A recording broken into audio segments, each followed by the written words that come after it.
یہ کہانی دریا کے ایک ایسے فرعون کی ہے جس نے پانی پر قبضہ کر رکھا تھا، اور بغداد کے ایک ایسے روحانی بادشاہ کی جس کے پاس نہ دولت تھی نہ لشکر، مگر اس کی ایک آہ نے دریا میں طوفان کھڑا کر دیا۔ نکلو میری کشتی سے، کیا میں نے غریبوں کا ٹھیکہ لے رکھا ہے؟ حضور، اگر ہم شہر کمانے نہ جائیں تو ہمارے بچے بھوک سے مر جائیں گے، خدا کے لیے کچھ کیجیے۔ پھر آگے کیا ہوا، آئیے دیکھتے ہیں۔ یہ واقعہ بغداد کے مضافات کا ہے، جہاں دریائے دجلہ پوری روانی اور شور کے ساتھ بہتا تھا۔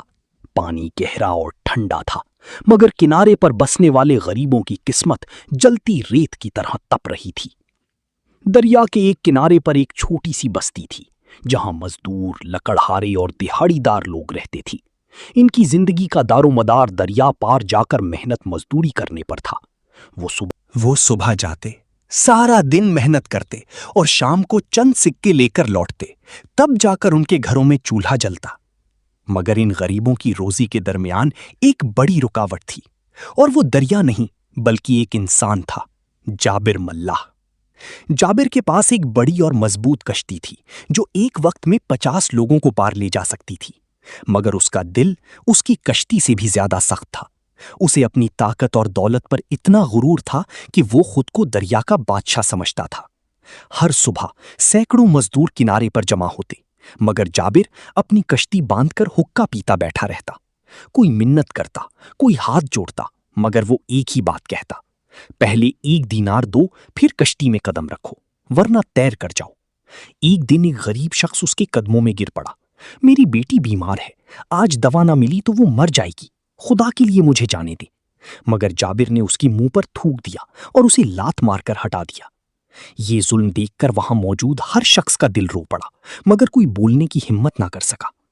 اسی وقت فضا میں ایک عجیب سکون پھیل گیا، اور دور سے ایک نورانی قافلہ آتا دکھائی دیا۔ یہ بغداد کی روحانی پیشوا شیخ عبد القادر جیلانی رضی اللہ تعالیٰ عنہ تھے۔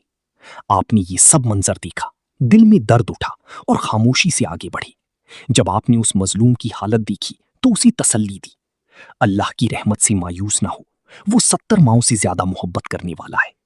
پھر آپ نے نماز ادا کی اور دعا کے لیے ہاتھ اٹھائی: اے رب، اس مظلوم کی مدد فرما اور اسے اتنا عطا کر کہ یہ ظالم کے سامنے ہاتھ نہ پھیلائے۔ دعا ختم ہوئی ہی تھی کہ ایک سوار آیا اور 300 دینار کی تھیلی پیش کی۔ آپ نے وہ تھیلی فوراً اس غریب عبداللہ کو دے دی اور فرمایا: جاؤ، یہ دولت لے جاؤ، اور صرف دریا پار جانے کی بات نہ کرو، بلکہ اس ظالم کی کشتی ہی خرید لو۔ عبداللہ حیران تھا، مگر ایمان مضبوط تھا۔ وہ جابر کے پاس گیا اور اس کے قدموں میں سونے کے سکے بکھیر دیے۔ جابر حیران رہ گیا، مگر اس کا لالچ اور بڑھ گیا۔ مجھے 500 دینار چاہیے، اس نے کہا۔ عبداللہ پریشان ہو گیا، مگر جب وہ واپس آیا تو شیخ عبد القادر جیلانی رحمت اللہ نے فرمایا: ہاں کر دو، باقی اللہ پر چھوڑ دو۔ عبداللہ نے جا کر کہا: میں تیار ہوں، 500 دینار ملیں گے، پہلے کشتی خالی کرو۔ لالچ میں آ کر جابر فوراً کشتی خالی کرنے لگا۔ اب عبداللہ خاموش کھڑا تھا، جیب خالی تھی، مگر دل اللہ پر بھروسے سے بھرا ہوا تھا۔ وہ دل ہی دل میں دعا کر رہا تھا: یا اللہ، میں نے تیرے ولی کے بھروسے پر بات کر دی، اب میری عزت تیرے ہاتھ میں ہے۔ کہانی کا اصل موڑ ابھی باقی ہے۔ عبداللہ کا دل زور زور سے دھڑک رہا تھا۔ کشتی خالی ہو چکی تھی۔ جابر لالچ میں پاگل ہو کر کنارے پر کھڑا تھا، اور اب وہ اپنے 500 دینار مانگ رہا تھا۔ کہاں ہیں میرے پیسے؟ جابر نے غرا کر کہا۔ عبداللہ کے پاس اب بھی صرف وہی 300 دینار تھے، مگر اس کے دل میں یقین تھا۔ اس نے آسمان کی طرف دیکھا اور دل ہی دل میں کہا: یا اللہ، اب میری عزت تیرے ہاتھ میں ہے۔ یہ کہنا تھا کہ اچانک فضا بدلنے لگی، تیز ہوائیں چلنے لگی، آسمان پر کالی گھٹائیں اور گہری ہو گئیں، دریا کی لہریں اور زیادہ خطرناک ہو گئیں۔ لوگ خوف سے ایک دوسرے کو دیکھنے لگے۔ اسی لمحے دور سے ایک اور گھوڑے کی ٹاپوں کی آواز سنائی دی۔ سب کی نظریں ادھر اٹھ گئیں۔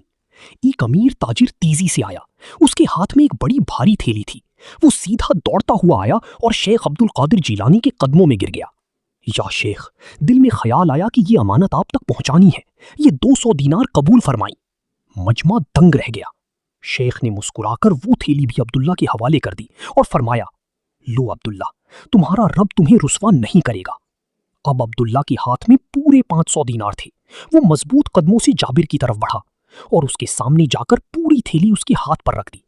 یہ لے اپنے پورے 500 دینار، اب کشتی میری ہے۔ جابر کی آنکھیں حیرت سے پھٹ گئیں، اس کا غرور ٹوٹنے لگا، مگر لالچ نے اسے خاموش کر دیا۔ اس نے فوراً پیسے پکڑے اور پیچھے ہٹ گیا۔ اب عبداللہ کشتی پر چڑھا اور پہلی بار اس کی آواز میں طاقت تھی۔ آؤ سب لوگ آؤ، آج کی بات کوئی غریب اس دریا پر نہیں رکے گا، کسی سے کوئی پیسے نہیں لیے جائیں گے۔ مجمع میں خوشی کی لہر دوڑ گئی، لوگ روتے ہوئے کشتی میں سوار ہونے لگے۔ جابر ایک طرف کھڑا یہ سب دیکھ رہا تھا، اس کا چہرہ زرد پڑ چکا تھا، اس کی بادشاہت ختم ہو چکی تھی۔ اسی لمحے دریا کی ایک زوردار لہر اٹھی، اور جابر کے قدم لڑکھڑا گئے۔ وہ گھبرا کر پیچھے ہٹا۔ شیخ عبد القادر جیلانی نے اس کی طرف دیکھا اور فرمایا، جابر، یاد رکھ، طاقت اور رزق اللہ دیتا ہے۔ جب انسان غرور کرتا ہے تو وہ سب چھین لیا جاتا ہے۔ جابر کے ہاتھ کانپنے لگے، وہ پہلی بار جھک گیا۔ مجھے معاف کر دو، اس کی آواز ٹوٹ رہی تھی۔ شیخ نے نرمی سے فرمایا، اگر سچی توبہ کرے گا تو اللہ معاف کرنے والا ہے۔